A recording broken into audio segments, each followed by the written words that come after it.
The other reason I don't like lending books to people is that people have this disgusting habit of licking their thumbs before turning a page. Listen, I've got a vegetarian friend who does this, and he borrows my books all the time. And what I do is I smear the corners of the pages with bits of greasy bacon. Yeah.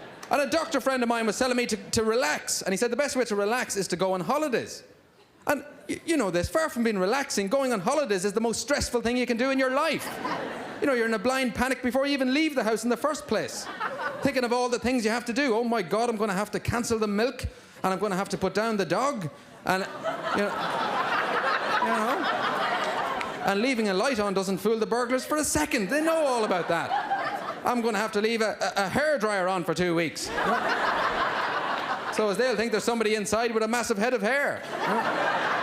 They'll think Don King's looking after the house.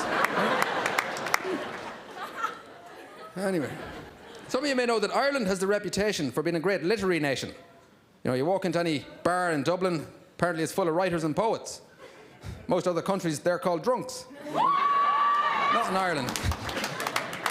And like most Irish people, I've written a novel as well. It's not my first. I've been writing for years under the pseudonym Maeve Binchy. Going quite well.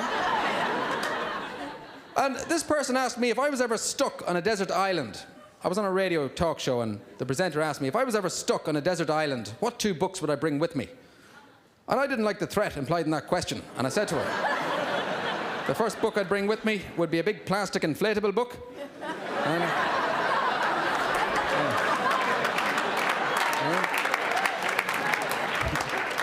And the second one would be how to make oars out of sand. Now leave me alone. Now shut her up. I don't like lending my books to people. You know, partly because, you know, they're part of your identity, your books. And also, I don't want people to know what I already know. You know, I've invested a lot of time and effort in acquiring that knowledge. I don't want to throw away my slender advantage, you know? Of course, I lend them books, yes. I say, here's Angela's ashes, take that. There you go.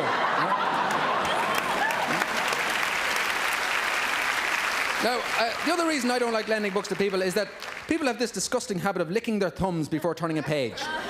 Listen, I've got a vegetarian friend who does this, and he borrows my books all the time. And what I do is I smear the corners of the pages with bits of greasy bacon. Yeah.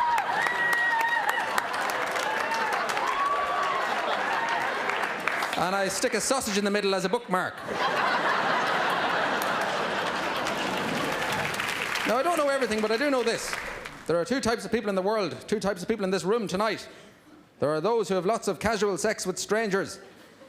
And there's jealous people. Yeah.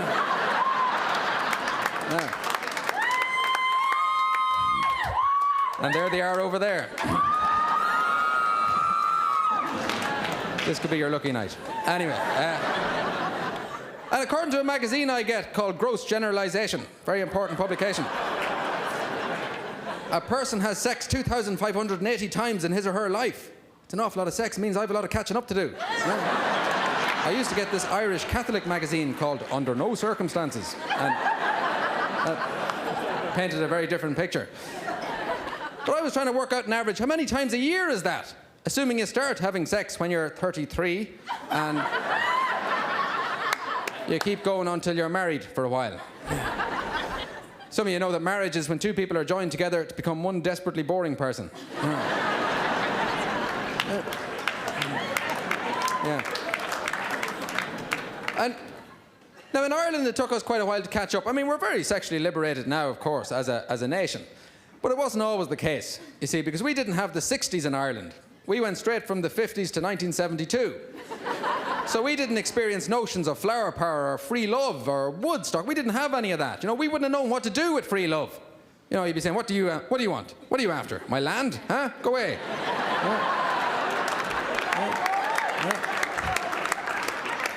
If it was free drink, that would be a different story. And then after a few free drinks, you'd be wondering, is the free love still going? You know? But luckily, I have no interest in sex at all.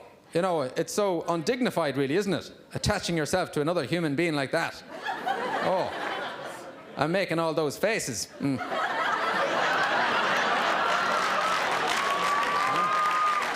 those noises.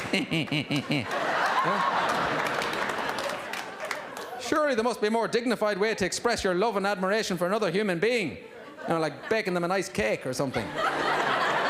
Or just leaving them alone for a while. That would do. You know?